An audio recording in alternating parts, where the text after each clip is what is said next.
नमस्कार, मैं संदीप तिवारी।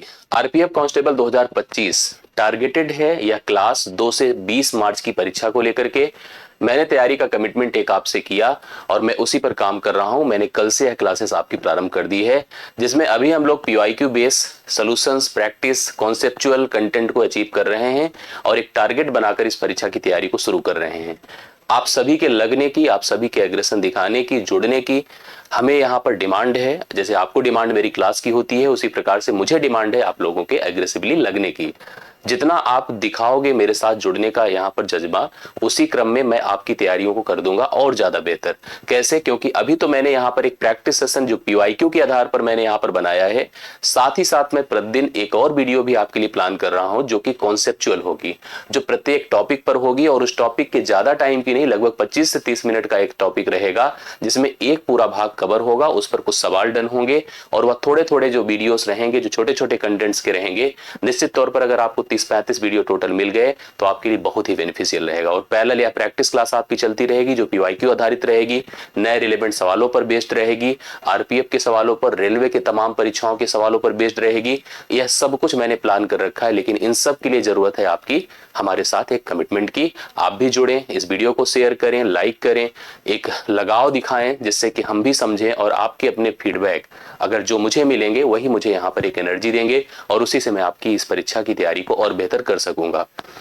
आप हमसे जुड़े रहने के लिए डिस्क्रिप्शन में टेलीग्राम ग्रुप है, उसको ज्वाइन कर ले। चैनल पर नए हैं तो सब्सक्राइब कर ले और साथ साथ अगर आपको जो है चीजें समझ में आए, अच्छी लगे, तो आप अपने फीडबैक और सुझाव हमें वीडियो के नीचे कमेंट्स के रूप में जरूर दें। आइए आज के सेशन की शुरुआत में करता हूं। फिर से ये सेकंड क्लास है, आप ध्यान से देखिएगा। सेकंड क्लास है, पहली क्लास हो चुकी है।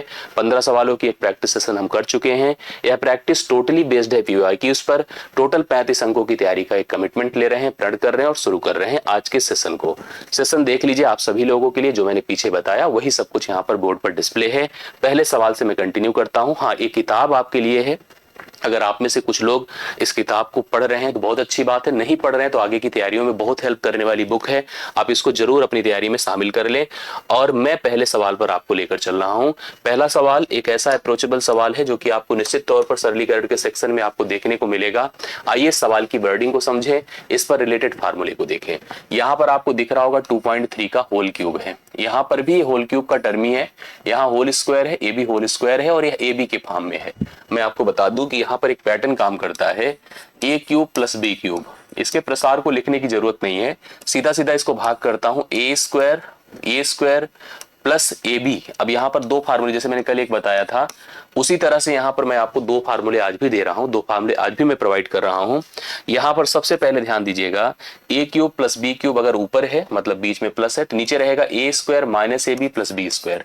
यह आपको हमेशा प्रोवाइड करेगा ए प्लस बी। ये एक फार्मूला हो गया। दूसरा फार्मूला आप देख लीजिएगा, जैसे इसमें सवाल में है, अगर कभी दिया जाए a cube minus b cube, नीचे अगर दिया जाए a square plus a b plus b square, मतलब नीचे के सभी टर्म्स पॉजिटिव रहेंगे, सेम वैल्यूज रहती है, बस केवल यहाँ पर बीच में प्लस, यहाँ पर बीच में माइनस। यह मान आपका सिंपली ए माइनस बी हो जाता है। अब अगर अपने सवाल को नोटिस करिए, यह वैल्यू ए क्यूब है, दिख रहा है। यह वैल्यू आप ध्यान से देखिएगा तो आपको साफ साफ दिखेगा 27। 27 क्यूब होता है 3 का। अगर 3 का क्यूब 27 है, 3 का क्यूब 27 है और हम जैसे ही 0.3 लगाएंगे तो इसका क्यूब क्या होगा? 27 ही होगा। बस यहाँ पर एक स्थान पर दशमलव है तो यहाँ 3 स्थान पर दशमलव लग जाएगा, मतलब यह वैल्यू भी आपका बी क्यूब है। सोचा जाए, अगर हमने ए को माना है 2.3 और बी को माना है मैंने माना है 0.3, तो ऐसी केस में यहाँ पर ए से बी को यहाँ पर ए क्यूब से बी क्यूब यहाँ पर घटाया गया है। नीचे अगर चले तो यह वैल्यू साफ साफ आपको ए स्क्वायर दे रहा है, बीच में प्लस है, और अगर हम 2.3 का 3 से मल्टीप्लीकेशन कर दें तो 69 होगा। 2 स्थान पर दशमलव लगेगा क्योंकि यहाँ पर एक स्थान पर है, यहाँ पर एक स्थान पर है, तो बीच में आपका ए बी हो गया। और यह 0.09 का होल क्यूब है तो 0.09 आपका हो जाएगा बी स्क्वायर। करेक्ट है। अब इससे साफ साफ इसी फार्मूले का आप उपयोग कर लो और लिख दो ए माइनस बी। अगर ए माइनस बी है तो आप इसको लिख सकते हैं 2.3 माइनस 0.3। अब जैसे घटेगा तो यह मान कितना हो जाएगा? 2.0। मतलब आप 2 पर सही उत्तर लगा सकते हैं सी ऑप्शन में जो आपके सामने अवेलेबल है। आशा करता हूं समझ में आया होगा। सभी लोग सीरियसली इस सवाल को देखें, कंफर्म करें और मेरे साथ अगले सवाल पर बढ़े। तो इस तरह के दोनों फार्मूलों का उपयोग आपको समझना है और परीक्षा में इसको अप्लाई भी करना है। नेक्स्ट क्वेश्चन पर आता हूं। ये भी बहुत यूजफुल सवाल है। इसको डिविजिबिलिटी कहें, एलसीएम कहें, एचसीएफ का सेक्शन कहें, बात एक ही जैसी होती है। छोटी से छोटी वह संख्या हमको बतानी है जिसको पता करना है, जिसे भाग किसको देना है, मतलब भाग कौन देगा, 12 देगा, 10 देगा, 12 देगा, 10 देगा और 11 देगा। एक संख्या ढूंढ रहा हूं n, जिसको मैं भाग दूंगा 12 से, जिसको भाग दूंगा 10 से, जिसको भाग दूंगा 11 से। तो शेषफल क्या बचेगा, 11 बचेगा। शेषफल आपको 11 दिखेगा बचता हुआ, शेषफल आपको 9 दिखेगा, शेषफल आपको 10 दिखेगा। ठीक है, इस प्रकार से आपको एक पैटर्न दिया। एक नंबर मैं आपसे पूछ रहा हूं, जिस नंबर को आप जब 12 से भाग करेंगे तो आपको शेषफल 11 मिल जाए, जब 10 से भाग करेंगे तो शेषफल 9 मिल जाए, जब 11 से भाग करें तो शेषफल 10 मिल जाए। तो आपने नोटिस किया होगा दो चीजें, एक तो भाजक है जो भाग कर रहा है उस नंबर को, कौन कौन है बताइए, 12 है, 10 है और 11 है। दूसरा आपका जो शेषफल आ रहा है प्रत्येक का, इसका 11 आ रहा है, इसका 9 आ रहा है, इसका 10 आ रहा है। आप नोटिस कर रहे होंगे तो आपको प्रत्येक भाजक और शेषफल में एक एक का अंतर नजर आ रहा है ना। एकदम ट्रेडिशनल मेथड पर जाना चाहें तो करना क्या चाहिए, पहले एक पोजीशन पर पहुंचना चाहिए। वह पोजीशन क्या होगी, वह पोजीशन ये होगी कि आपको इन तीनों से कटने वाली एक संख्या यहां पर लाना होगा। ऐसी संख्या जो कि 12, 10 तथा 11 का एलसीएम हो, अर्थात तीनों से कैंसिल हो जाए। तीनों से कैंसिल करने के लिए बहुत ही आसान तरीका है कि आप आराम से बता सकते हैं। जैसे क्या, मैं आपको बता दूं, यहां पर जैसे 12 है, 10 है, 11 तो एक अभाज्य संख्या है। पहला काम करिए, 12 और 10 का एलसीएम ले लीजिए। ऐसी संख्या सोचिए जो 12 से भी कटे और 10 से भी कटे। 12 से कटे और 10 से कटे, ऐसी संख्या आपके दिमाग में क्या आ रही है, खुद सोच करके आप बता सकते हैं, खुद सोच सकते हैं। मेरे ख्याल से आपको कंफर्म होगा 60 होगा। 60, 12 पंचे 60, 10 अंगे 60, दोनों से कटेगा और 60 का जो गुणा 11 से कर दें तो 660 हो जाएगा। वह नंबर तीनों से कटने वाली संख्या एलसीएम है किसकी, 12 की, 10 की और 11 की, जो 660 है। अगर आप 660 पर पहुंच चुके हैं तो आप इस सेम रिमाइंडर को देखिए, जो अंतर है बेसिकली किसका, भाजक और शेषफल का। आपको क्योंकि सबके अलग अलग शेषफल पता करने हैं, ये शेषफल नहीं है तो अंतर है जो समान है। अब आपका काम क्या होगा, क्योंकि आपको कहां पर पहुंचना है मैं आपको बता दूं, आपको उस पोजीशन पर पहुंचना है जहां से जब मैं 12 से भाग करूं तो 11 शेषफल आए, जब मैं 10 से भाग करूं तो 9 शेषफल आए और जब मैं 11 से भाग करूं तो 10 शेषफल आए। ऐसे के लिए आपको इस अंतर को इससे घटाना होगा, तो 659 इसका सही उत्तर आ जाएगा। 659 वह पोजीशन होगी जब आप भाग करके देखेंगे 12 से तो 11 शेषफल, 10 से 9 शेषफल, ऐसे ही 11 से 10 शेषफल आपको देखने को मिलेगा। तो 659 यहाँ पर सी ऑप्शन में आपके पास अवेलेबल है। अब यहाँ पर 661 भी है, कई लोग कंफ्यूज होंगे, लेकिन 661 वह पोजीशन होगी जो सबके लिए सेम शेषफल देगी। अगर आप उसको 660 तक पहुंच करके, सबसे कटने वाली संख्या तक पहुंच करके एक जोड़ देंगे तो सबका शेषफल एक आ जाएगा। मतलब 12 से करने पर भी एक आएगा, 10 से भी करने पर और 11 से भी करने पर एक शेषफल आएगा। तो नहीं ध्यान देना है। अच्छा, इस सवाल के लिए कोई मेथड की जरूरत नहीं थी, इस सवाल को हम ऑप्शन से भी जाके कर सकते थे। हमको 2-3 बातों का ध्यान रखना था कि सबसे छोटी संख्या लेनी है और भाग देना है। तो सबसे छोटी संख्या के हिसाब से चलिए, भाग दे देकर देखिए, शेषफल अगर यही रिक्वायरमेंट आपकी पूरी कर दे तो वही उत्तर हो जाएगा। फिलहाल ये करना सही नहीं होता है।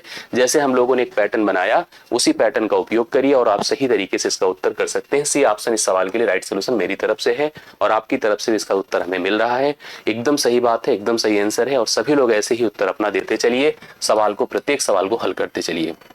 थर्ड सवाल पर आते हैं। तीसरा सवाल देखिए क्या कह रहा है। एक कमीज है, शर्ट है का अंकित मूल्य 1824 रुपए है। प्रिंटेड प्राइस जो हम शर्ट खरीदने गए तो उस पर एमआरपी लिखी थी 1824। दुकानदार ने हमको 18% की छूट दिया, ठीक है, 18% की छूट दिया, डिस्काउंट दिया। लेकिन हमें बाद में पता चला इस तरह से बेचने पर भी, मतलब इस छूट पर बेचने पर भी, जैसे हम लोग जब सामान खरीद के लाते हैं तो दुकानदार हमें चाहे जितनी छूट देते, हम यही कहते हुए आते हैं कि भैया लाभ तो कमाया होगा। बाद में मैंने इंटरनली पता किया, क्योंकि छूट तो हमको दिख रहा था, उसने दिया था 18% की, एमआरपी भी दिख रही थी क्योंकि 1824 उसके ऊपर स्टिकर लगा था। हमको 18% की छूट दिया, लेकिन मैं कहीं से पता कर लिया कि उसने इस पूरे बिजनेस पर 14% का लाभ कमाया है। तो हमसे सवाल में पूछा गया कि उसने लगाया कितना था, उसका सही कॉस्ट प्राइस क्या था, खरीदा उसने कितने में था। इस तरह के सवालों को, जो डिस्काउंट का सवाल होता है, 3 टर्म होते हैं जो एक दूसरे के रिलेशंस को प्रेजेंट करते हैं। जैसे क्या, सबसे पहले सामान खरीदा जाता है, खरीद करके उसके दाम को प्रिंट किया जाता है, निर्धारित किया जाता है, फिर डिस्काउंट देकर के बेचा जाता है। अगर आपने इन तीनों का संबंध अच्छे से समझ लिया, जैसे क्या, वृद्धि करके बढ़ा करके प्रिंट किया जाता है, बढ़ाकर प्रिंट होता है, छूट देकर बेचा जाता है और फाइनली लाभ और हानि का अनुभव होता है सीपी और ईएसपी से, लाभ हानि का। लेकिन जब ऐसे सवाल हो जहां पर छूट देकर भी लाभ मिले तो हम लोग सीधा सीधा लागत और अंकित मूल्य का अनुपात बना सकते हैं। जब भी कभी सवाल ऐसा आए जिसमें छूट देने पर भी लाभ हो जाए तो आप सीधा सीधा लागत का, लागत मतलब सीपी और एमपी का एक रेशियो जनरेट कर सकते हैं, अनुपात बना सकते हो। कैसे, ध्यान सुनिएगा। ऐसी केस में माना जाता है कि अगर हम, देखिए ध्यान से, हम पहुंचेंगे सीपी पर लेकिन छूट की मदद से पहुंचेंगे। उल्टा रिस्पॉन्स होता है। अगर हमने इसकी बेसिक वैल्यू 100 मान लिया तो 100 में आपने 18% की छूट दिया तो इसका मान हो जाएगा 82। 18% की छूट दीजिए, 18% कम कर दिए, 100 में से जो भी परसेंट आप कम करेंगे, बढ़ाएंगे, सीधा घटता है सीधा जुड़ता है, तो 82 हो गया। और फिर इस पे 14% अगर हमें लाभ मिल रहा है तो 14% का मतलब क्या हो जाएगा, 114। ठीक है, अब आप एक रेशियो बना सकते हैं, जैसे क्या, यह 82 है भाई, 18% कम हुआ है, और यह आपका 114 है। चाहे तो एक स्टेप इसको कैंसिल कर सकते हैं और ना चाहे तो कोई ऐसी बात नहीं है, हालांकि आप चाह ही लीजिए, ये भी अच्छी बात है। 2 से जाएगा 41 हो जाएगा, 2 से जाएगा 2 पंचे 10, 2 सते 14 होता है। तो यहाँ पर 41 और 57 का रेशियो है। अब 41-57 का रेशियो है, यह एमपी है, और इस एमपी का मान कितना दिया है, मार्केट प्राइस का 1824, और हमको कहां पहुंचना है, यहां तक इसको पहुंचाना है, अर्थात कॉस्ट प्राइस पर। हमेशा याद रखिए कि जब किसी सवाल में हमको छूट देने पर भी लाभ मिले तो हम सीधा सीधा क्रय और अंकित मूल्य का रेशियो बना सकते हैं। और आरपीएफ की कांस्टेबल परीक्षा के लिए, जितनी भी डिफेंस स्तर की परीक्षा होती है, उन सब के लिए सवाल बहुत ही इंपॉर्टेंट है, इसलिए बहुत ध्यान से इस सवाल को सीरियसली पढ़िएगा। यहाँ से भी सवाल को हम हल कर सकते हैं, बट इससे ज्यादा ईजी पड़ेगा, इसलिए मैं ऐसे ही करा रहा हूँ आपको। करेक्ट है। अब सुनिए, इसको तुलना करिए, मतलब 57 का मान इतना है तो 41 का मान कितना होगा, यही हमको निर्धारित करना है। 19 दूना 38, 19 त्रिक 57 होता है, ये देखिए। 19 अट्ठे 162 होता है, 19 अट्ठे 162 होता है, 19 छक्के 114 होता है। फिर 3 से इसको काट दें, देखिए 8 6 15, 8 6 14 होता है, और 4 यहाँ पर देखिए, एक बार आप थोड़ा सा फिर से समझ लें। 19 अट्ठे 162 होता है, 162 अगर घटेगा कितने में से, यहाँ पर 162 अगर घटा तो कितना बचा, यहाँ पर अगर जैसे हमने 182 था, 182 से अगर हमने 162 घटा दिया तो यहाँ पर कितना आया, 20 आया। लेकिन मुझे लग रहा है 19 नवा आपको 9 बार लेकर जाना पड़ेगा, क्योंकि 19 अट्ठे लेके जाने की जरूरत नहीं है। तो चाहेगा, देखिए वहां से 19 दिया जाएगा, 19 त्रिक 57 होता है, 19 नवा 171 होता है, 171, और उसके बाद फिर क्या आएगा, फिर आपका 1 1 4, 19 छक्के 114, 3 से इसको काट सकते हैं। अब देखिए 3 तिया 9 होता है, 3 दूना 6 होता है। 32 से इसको गुणा कर दें, 32 से 41 का गुणा कर दें, 41 गुणे आपका 32, जैसे मैंने कल एक प्रोडक्ट कराया था उसी प्रकार से इसका प्रोडक्ट भी आपको प्लान करना चाहिए।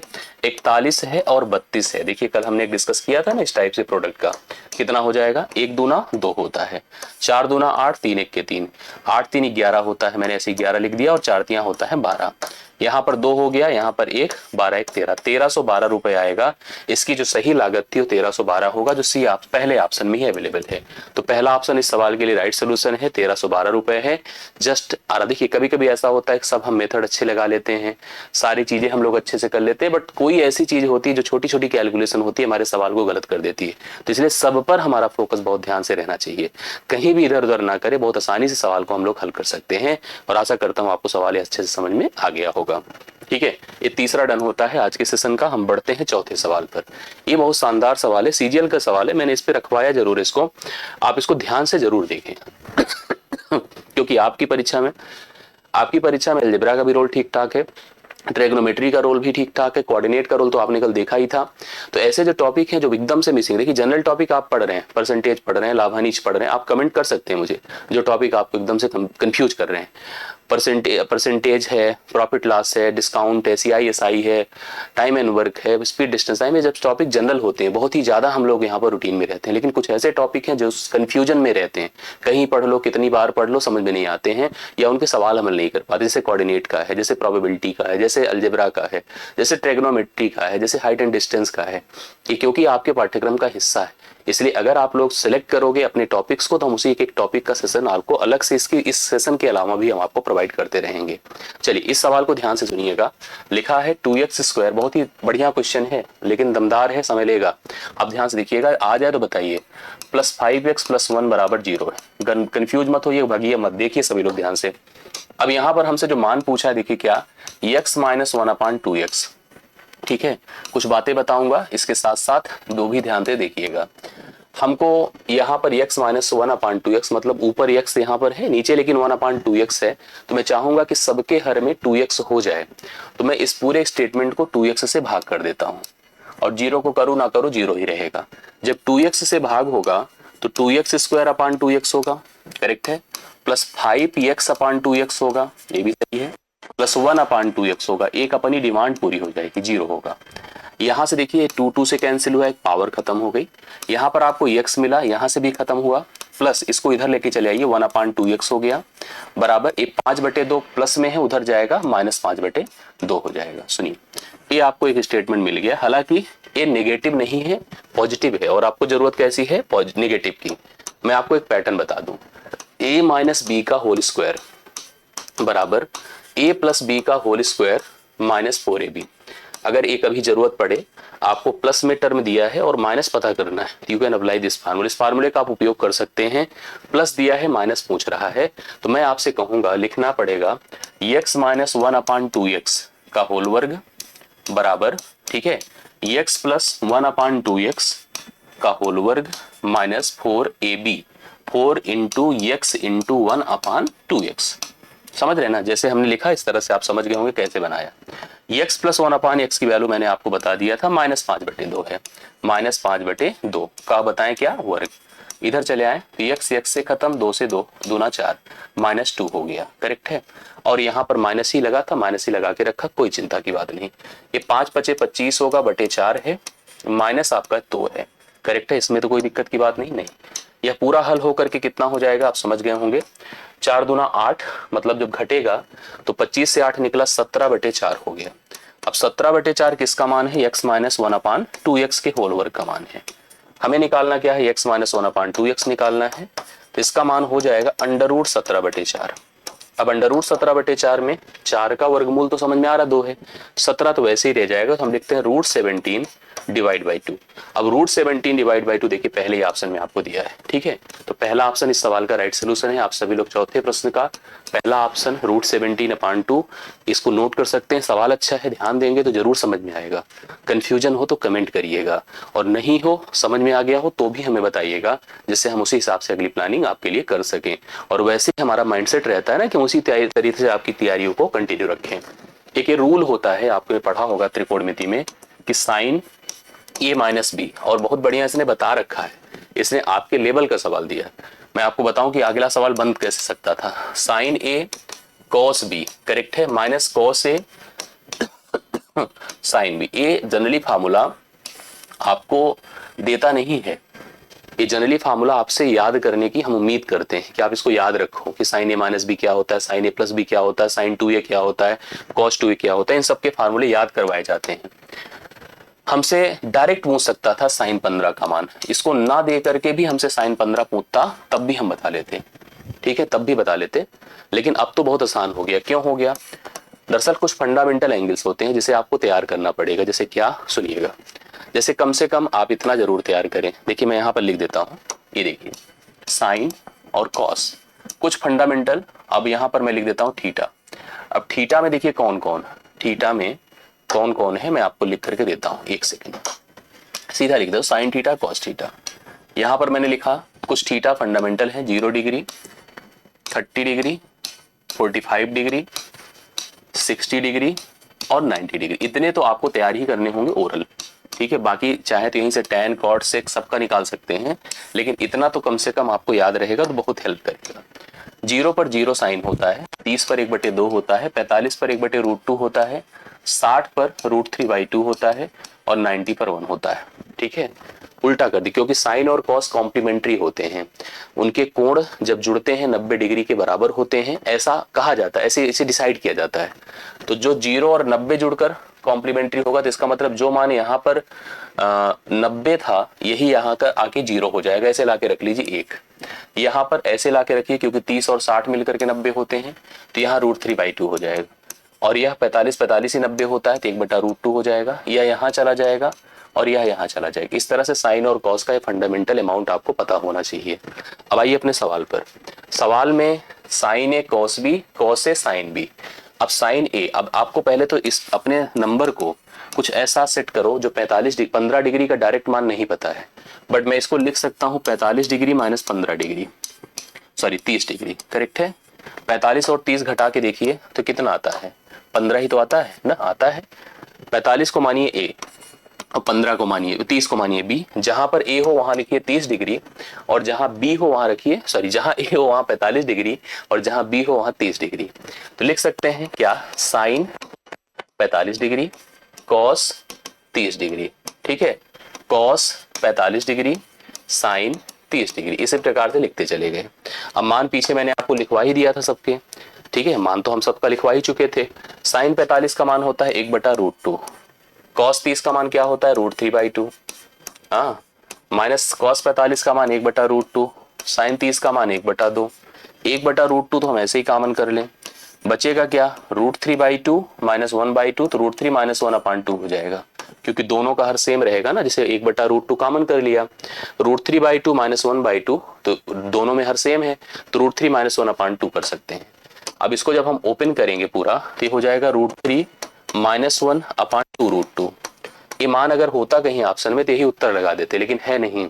ऐसे में हम रेशनलाइज करें, क्यों, डिनोमिनेटर में कहीं रूट है नहीं है, तो हमारा काम होगा परिमेयीकरण का। परिमेयीकरण कैसे होता है, जब ये टर्म जो हमारा रूट का है मोनोनामियल है, मतलब एक पदीय है, तो हम इसी टर्म को ऊपर नीचे गुणा कर दें √2 से √2 से, ठीक है, दोनों में करने से इंपैक्ट भी नहीं पड़ेगा, अपना काम भी हो जाएगा।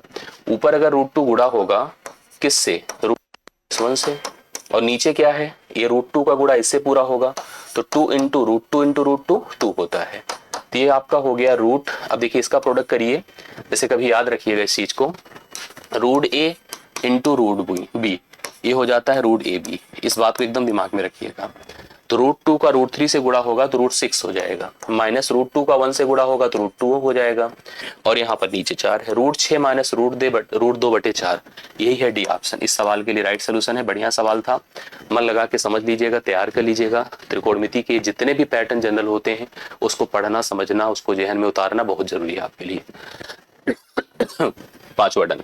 छठे पर आ जाइएगा। छठा क्या, ये भी शानदार सा सवाल है। एक त्रिभुज है, त्रिभुज का नाम एबीसी है। ऐसे हमने एक त्रिभुज जनरली बना दिया, अभी बिना सोचे समझे, क्योंकि एक वर्डिंग पढ़ करके मैं त्रिभुज लिख दे रहा हूँ। एक त्रिभुज बना दिया एबीसी, कह रहा डी और ई क्रमशः भुजाओं एबी और एसी पर इस प्रकार स्थित है। एक जगह पर डी है और एक जगह पर ई है।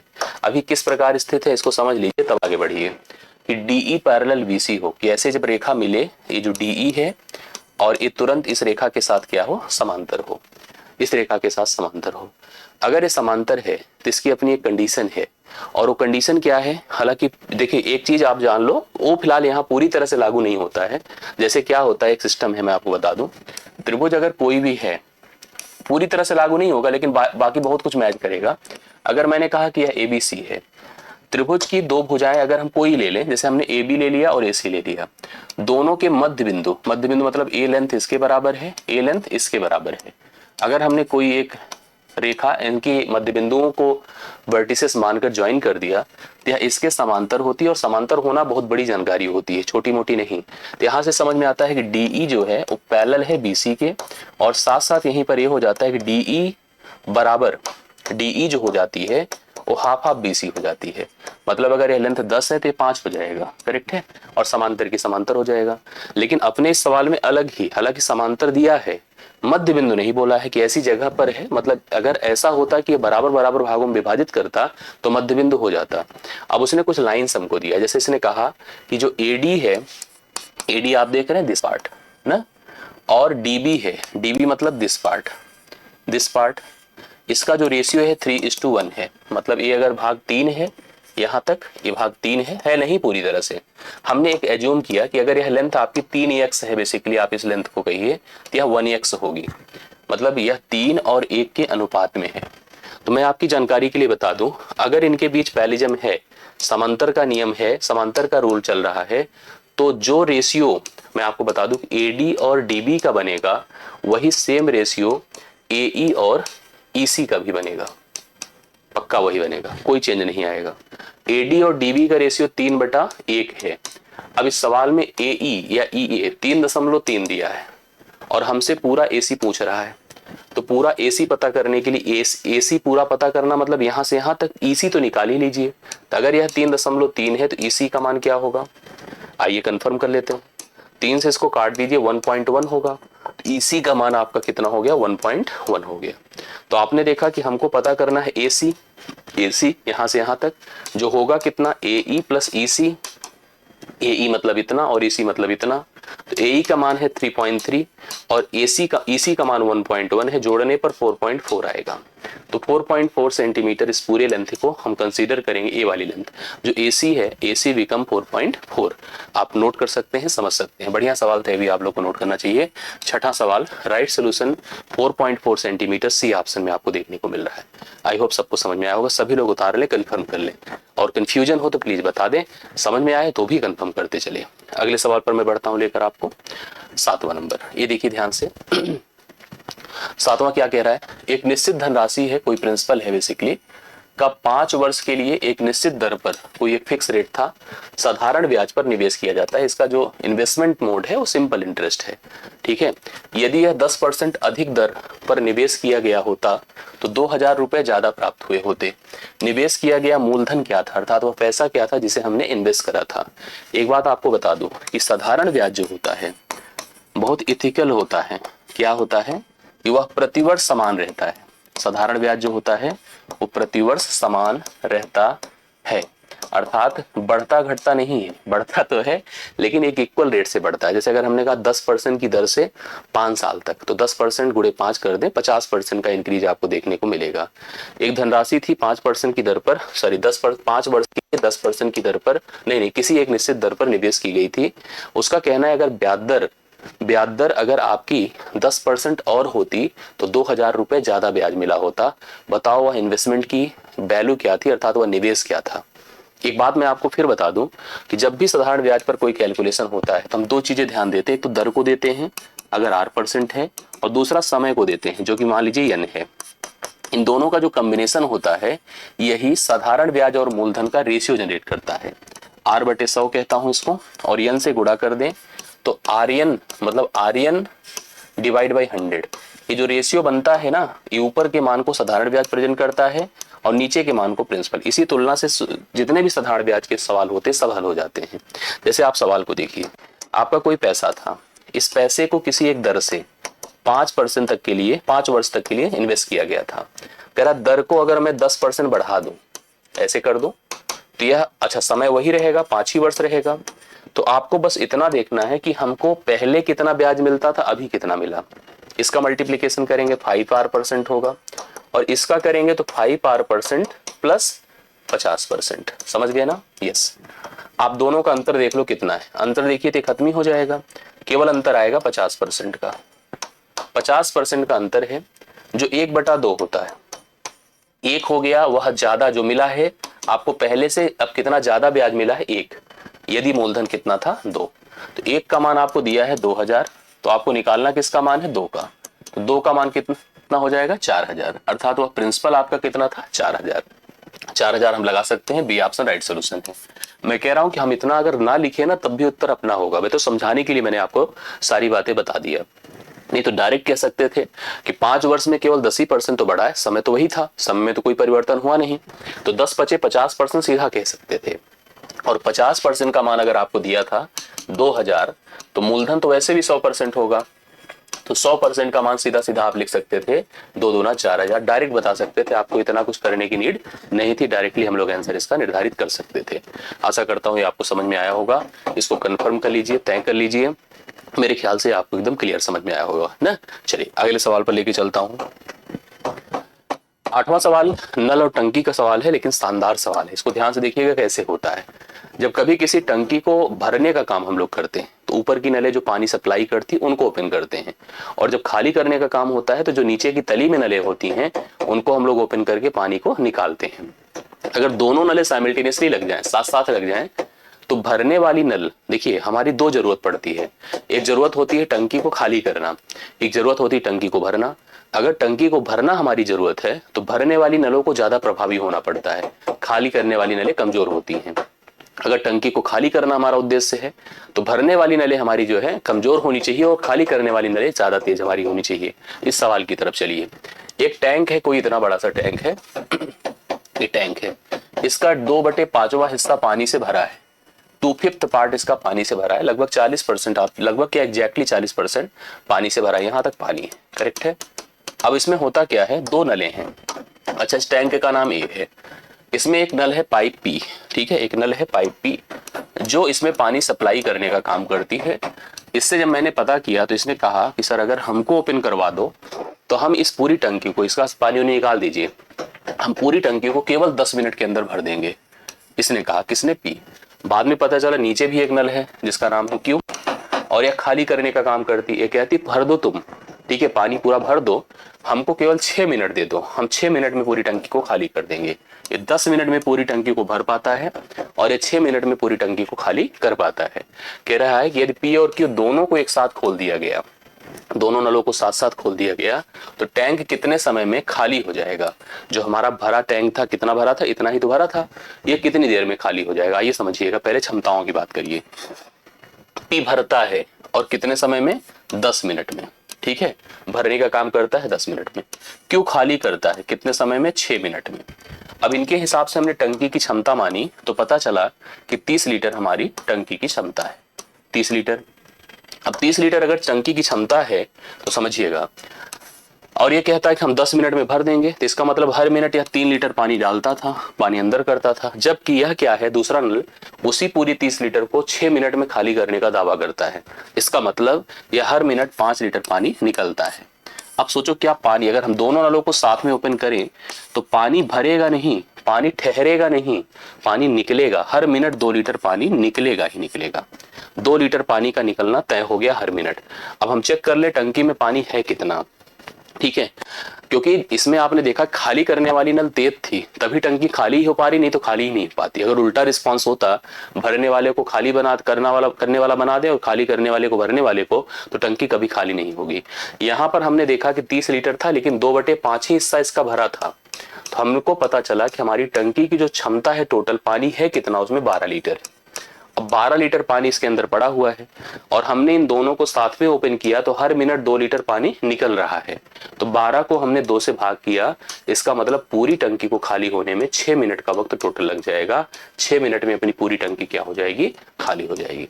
तो पहला ऑप्शन इस सवाल के लिए राइट सोल्यूशन है, पहला ऑप्शन इस सवाल के लिए राइट सोल्यूशन है। 6 मिनट इस सवाल के लिए करेक्ट आंसर है। दोनों नले देखिए, अगर पूरी भरी होती और ये भरने वाली ना होती तब भी 6 ही मिनट लगता, लेकिन पानी आ भी तो रहा है ना, ये 5 निकालती थी लेकिन 3 लीटर पानी आ जाता था। तो अगर निकलने की बात किया जाए तो हर घंटे केवल 2 ही लीटर निकल पा रहा है, इसलिए यहाँ पर इस 12 लीटर को भी खाली करने में 6 मिनट का वक्त टोटल लग गया। तो सवाल में पहला ऑप्शन राइट सोल्यूशन आपके सामने है, सभी लोग नोट कर लें। आई होप आपको सबको समझ में सवाल आ गया होगा। अगले सवाल पर आइएगा। एक नियमित बहुभुज है, नियमित बहुभुज को अंग्रेजी में कहते हैं रेगुलर पॉलीगन। पॉलीगन क्या होता है, एक बंद आकृति होती है जिसको हम त्रिभुज से, चतुर्भुज से, पंचभुज, खड़भुज, जितने भी ऐसी आकृतियां होती जिसमें सभी भुजाएं क्लोज्ड होती हैं, उसी को हम पॉलीगन कहते हैं। और सबसे इंपॉर्टेंट एक शब्द है रेगुलर। रेगुलर का मतलब ऐसी एक आकृति होती है जिसकी सभी डायमेंशंस, मतलब सभी जितने भी मेजरमेंट्स हैं, मान इसके क्या होते हैं, समान होते हैं। सभी भुजाएं समान होती हैं, सभी कोण समान होते हैं, तभी वह आकृति रेगुलर है। जैसे समबाहु त्रिभुज सुना होगा आपने, चतुर्भुज में वर्ग सुना होगा, रेगुलर हेक्सागन सुना होगा। ये सारी आकृतियां रेगुलर है जिसमें सभी कोण बराबर होते हैं। जैसे समबाहु त्रिभुज में आपने सुना होगा सभी भुजाएं बराबर होती हैं और सभी कोण 60 डिग्री के बराबर होते हैं।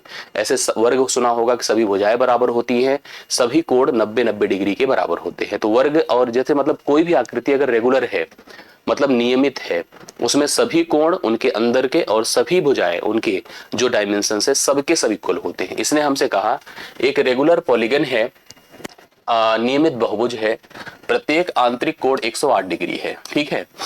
भुजाओं की संख्या पूछ रहा है कितनी होगी। मैं आपको बता दूं, कोई भी बहुभुज होगा, ठीक है, बहुभुज कोई भी बनेगा उसमें, जैसे अब हम कोई जरूरी नहीं कि यहाँ पर इतनी ही आकृति ले, एक अंदर का कोण होता है तो एक बाह्य कोण होता है, ठीक है।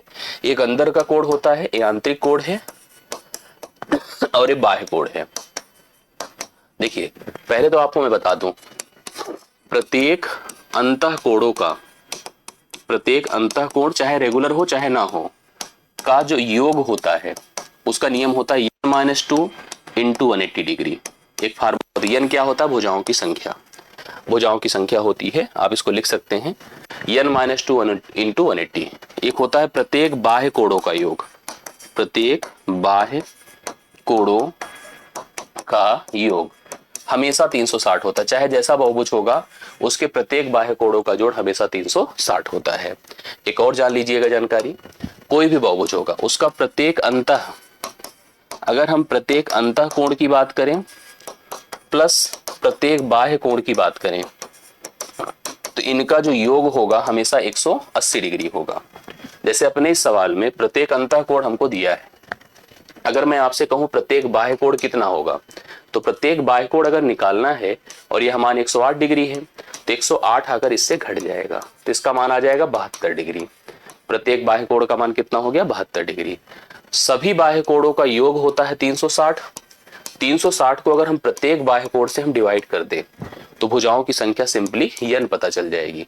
72 से इसको डिवाइड करिए, देखिए कितना जाता है। 36 दूना 72 होता है, 36 दहम में होता है, 2 से और काट दे 5 होता है। n बराबर 5 अर्थात भुजाओं की संख्या कितनी हो गई? 5। डायरेक्ट आप देखो, ये तो एक पैटर्न था, बहुत ही आसान तरीका था। दूसरा एक तरीका भी था, अगर सभी अंतः कोणों का जोड़ पता था, ठीक है, यहां से भुजाओं की संख्या आप निकालना चाहते थे तो आपको प्रत्येक कोण का मान तो दिया ही था, 108 डिग्री दिया था ना, तो हम क्या करते, n-2 इंटू 180 ये सभी का योग हो गया। अगर हम इसे प्रत्येक भुजाओं की संख्या से जिसे भाग कर दें, ठीक है, भुजाओं की संख्या से भाग कर दें तो प्रत्येक अंतःकोण का मान हमको पता चल जाएगा।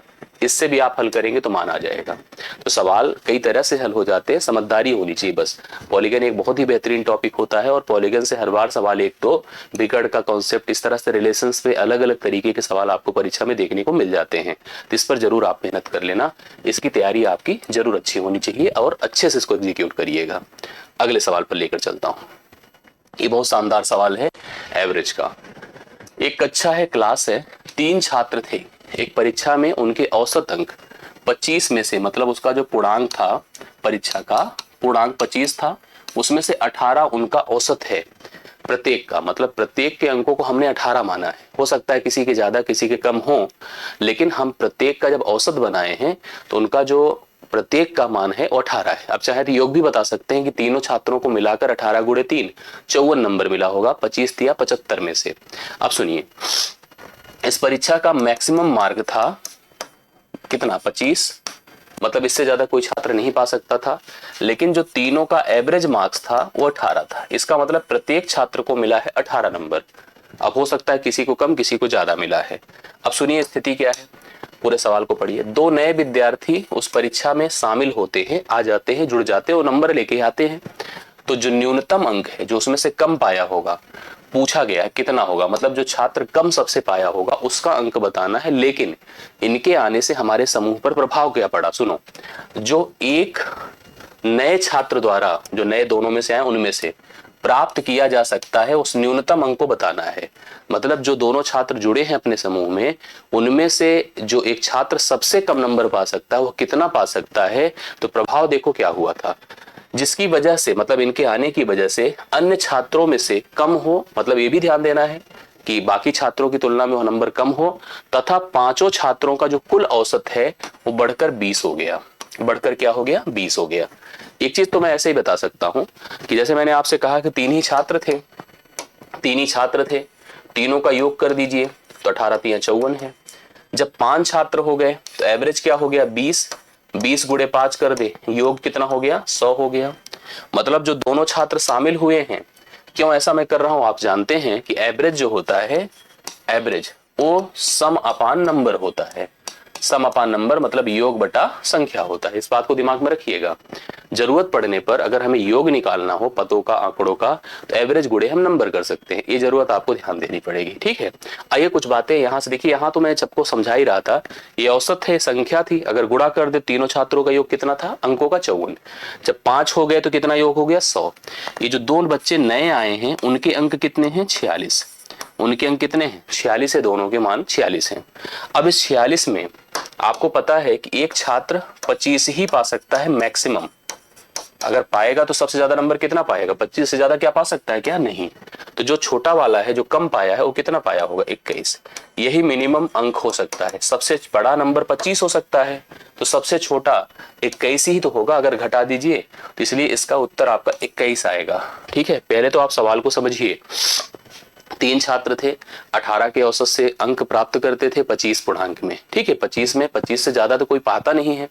2 बच्चे और आते हैं, उनके आने से औसत जो है 2 बढ़ जाता है, मतलब 20 हो जाता है। ये देखिए लिखा है 2 बढ़कर 20 हो गया।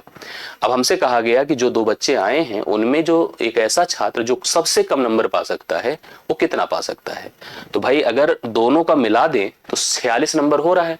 अब 46 में सबसे अधिकतम नंबर किसको मिल सकता है, एक छात्र को तो मिल ही सकता है 25 का 25, तो दूसरे को कितना मिलेगा, 21 मिलेगा। जो मिनिमम होगा, सबसे कम वह नंबर जो पा सकता है वह 21 पा सकता है। इस सवाल का उत्तर आपका कितना हो जाएगा, 21, जो आप लोग नोट कर सकते हैं, समझ सकते हैं मेरे ख्याल से आप।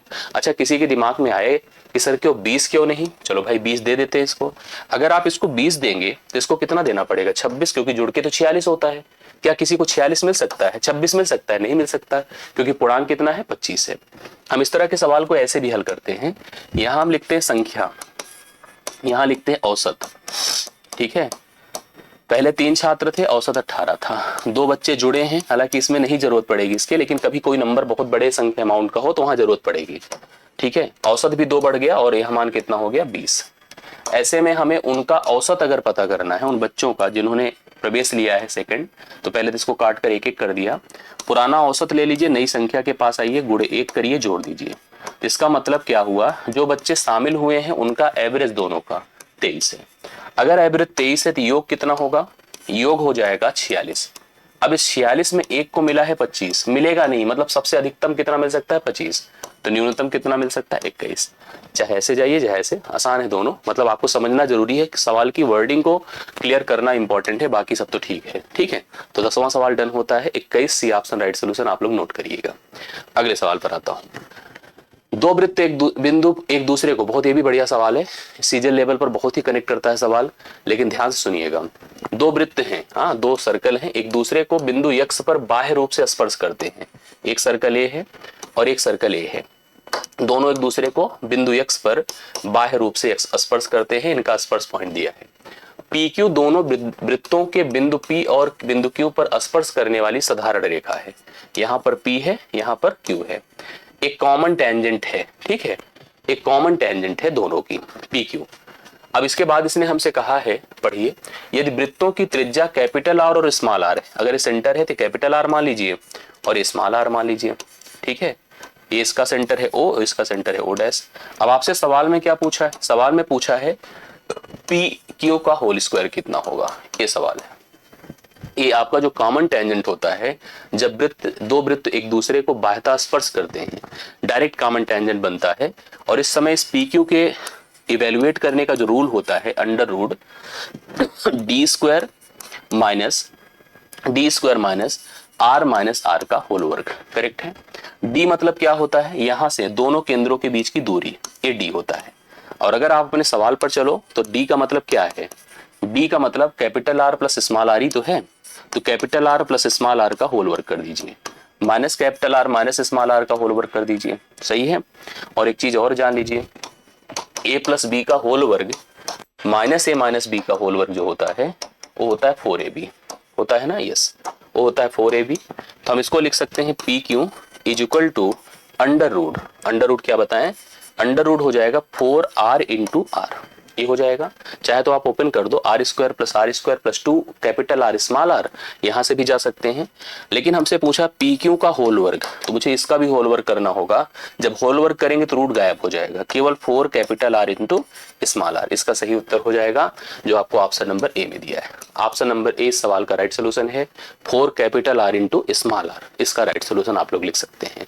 तो इसको सबसे मुख्य तो ए था, डायरेक्ट कॉमन टेंजेंट को निकालने का सूत्र। ये अगर आपको तैयार है, इसका ट्रांसवर्जल टेंजेंट को निकालने का भी रूल होता है, डायरेक्ट का भी होता है।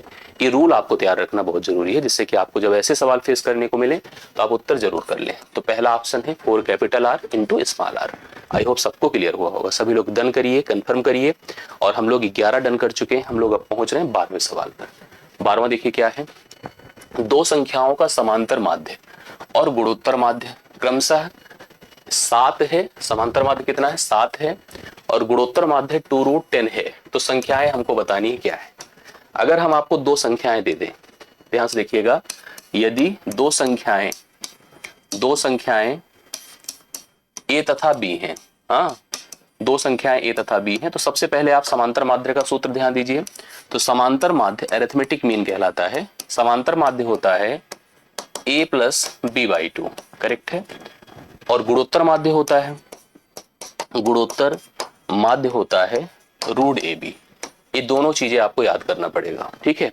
मैंने क्या कहा, समांतर माध्य होता है a प्लस b/2, दोनों को जोड़कर 2 से भाग करिए। और गुणोत्तर माध्य होता है √ab। सवाल में समांतर माध्य भी दिया है, गुणोत्तर माध्य भी दिया है। ये कितना दिया है बताएं? 7।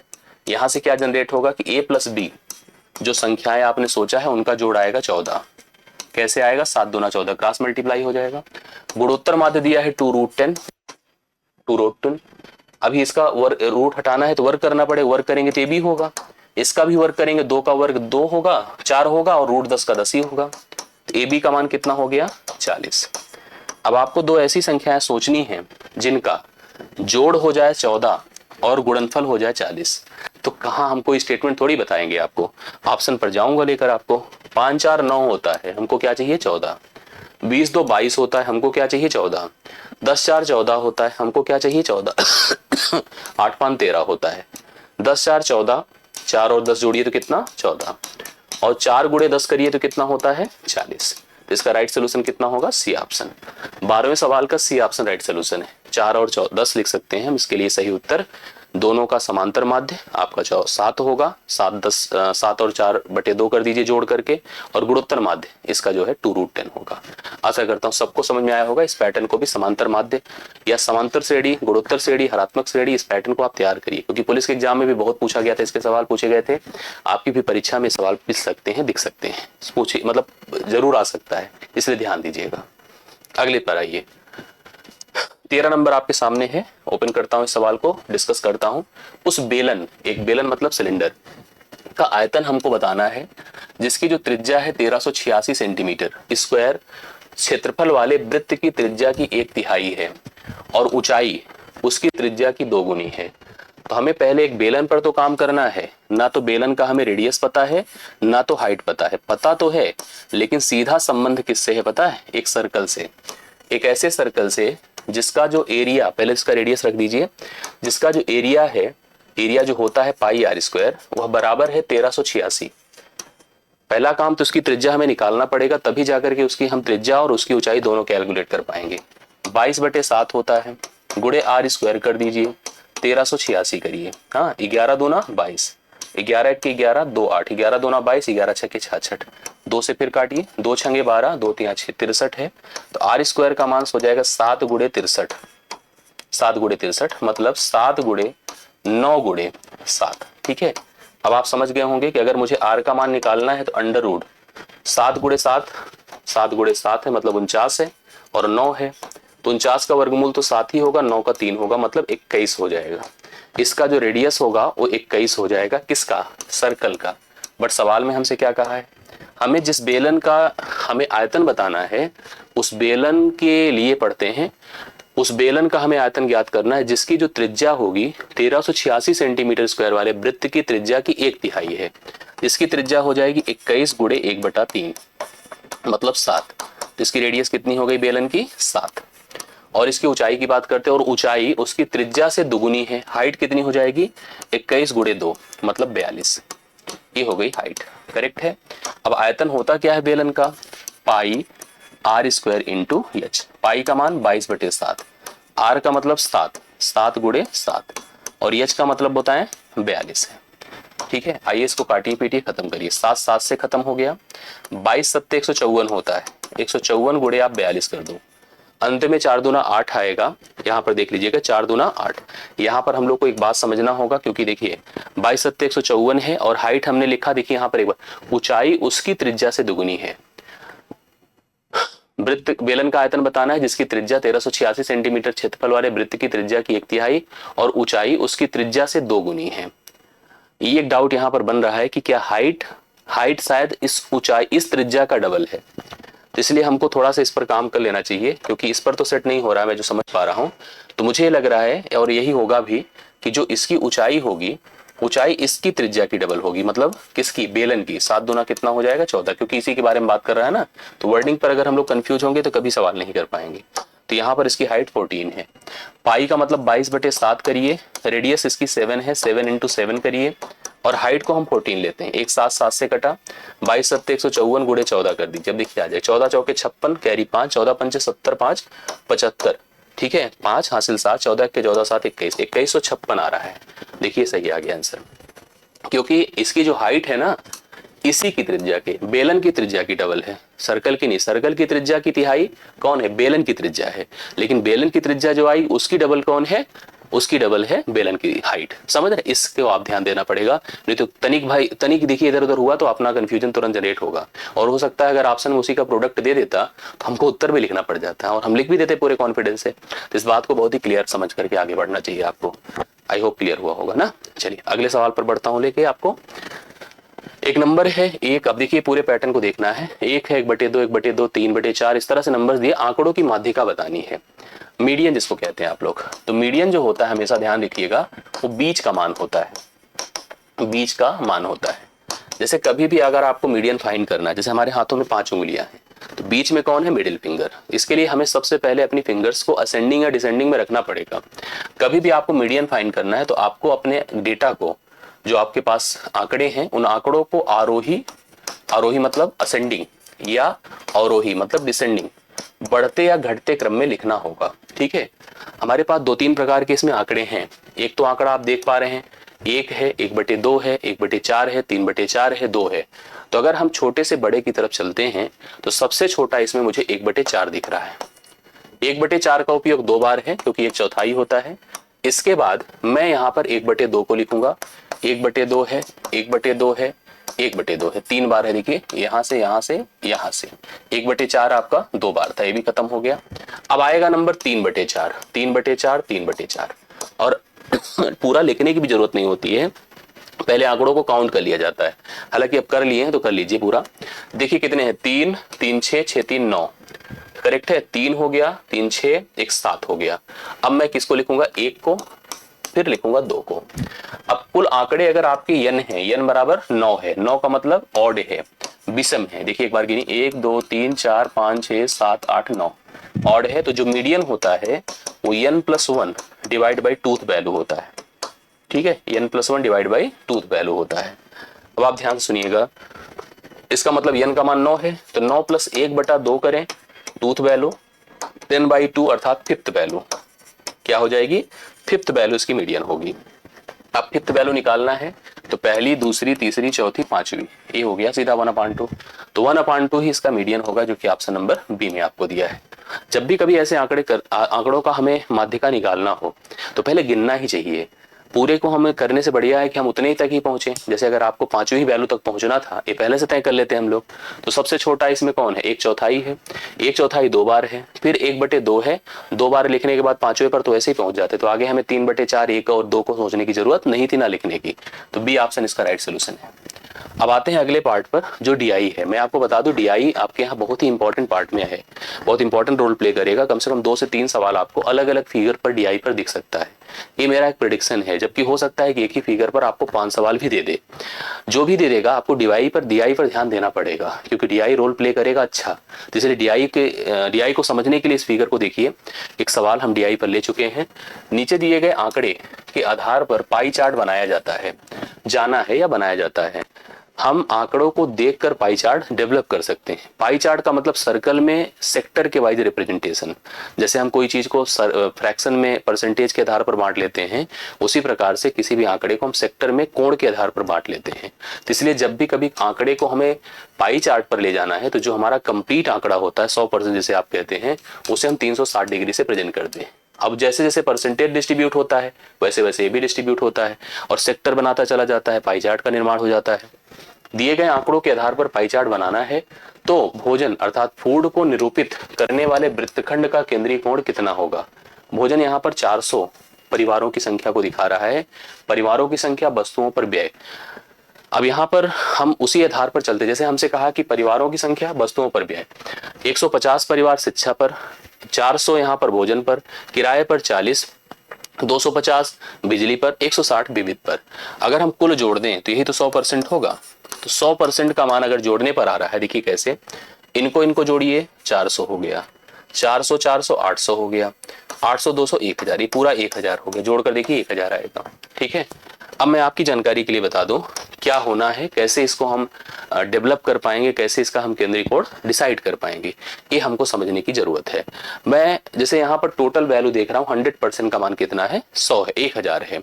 अगर 100% का मान है तो इसी को हम 360 डिग्री से भी प्रेजेंट कर सकते हैं, या 360 डिग्री भी है, चाहे दोनों को अपने हिसाब से देख लीजिए, दोनों को मैनेज कर सकते हैं आप लोग।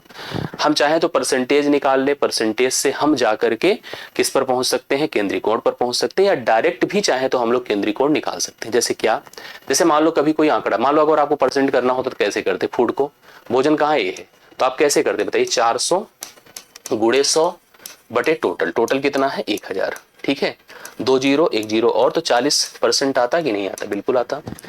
इसी प्रकार से अगर हमें केंद्रीय कोण बनाना है तो 400 गुणे, अब 100 नहीं लिखना पड़ेगा, टोटल कितना है 360, डिवाइड बाई पूरा कितना है 1000, 2 0 2 0 1 0 1 0, इसका गुणा 4 छंगे 24, 4 3 12, 12 2 14, 144 डिग्री आया। 144 डिग्री इसको प्रेजेंट करेगा, करेक्ट है। या हम परसेंटेज को भी कंपेयर कर सकते थे, जैसे कैसे, जैसे मैं कह देता कि आपका 100% यदि 360 डिग्री होता है तो 40% कितने डिग्री के बराबर होगा, कर सकते हैं। जैसे 20 दूना 40, 20 पंचे 100, 5 से डिवाइड करें, 5 सते 35, 5 दूना 10, 72 दूना 144, 144 डिग्री को प्रेजेंट करेगा, जो कि ऑप्शन नंबर डी में है। तो इस तरह से ऐसे सवालों को हम हल कर सकते हैं, कंफर्म कर सकते हैं, और मुझे भरोसा है कि आपको सारे पैटर्न समझ में आ भी गए होंगे। तो आज का सेशन यहीं पर समाप्त करता हूं। आप लोग इसको अच्छे से रिवाइज करें, अच्छे से तैयार करें, एक नोट्स बना ले, प्लेलिस्ट में सारी वीडियोस रहेंगी। आप उस नोट्स से सभी पीडीएफ को मैं आपको टेलीग्राम पे, जो आप टेलीग्राम ग्रुप मैथ्स वाला है उसमें जुड़े रहें, तो उस पर भी प्रोवाइड आपको करते रहेंगे। आप वहां से डायरेक्ट जुड़ करके भी पीडीएफ ले सकते हैं, कनेक्टिविटी में रह सकते हैं। फिर से एक रिक्वेस्ट है, अच्छा लगे तो वीडियो को लाइक करिएगा, शेयर कीजिएगा, चैनल पर नए हो तो सब्सक्राइब कीजिएगा। और सबसे इंपॉर्टेंट मैं आपको बता दूं कि अगर आप अपने फीडबैक और सुझाव देंगे, अपनी जरूरतें बताएंगे, टॉपिक का नाम लिखेंगे, तो हम उस पर भी अगले सेशन से काम करना शुरू कर देंगे। तो अभी के लिए मेरी तरफ से इतना ही, बहुत बहुत धन्यवाद, थैंक यू सो मच। मिलते हैं नेक्स्ट वीडियो में, थैंक यू सो मच।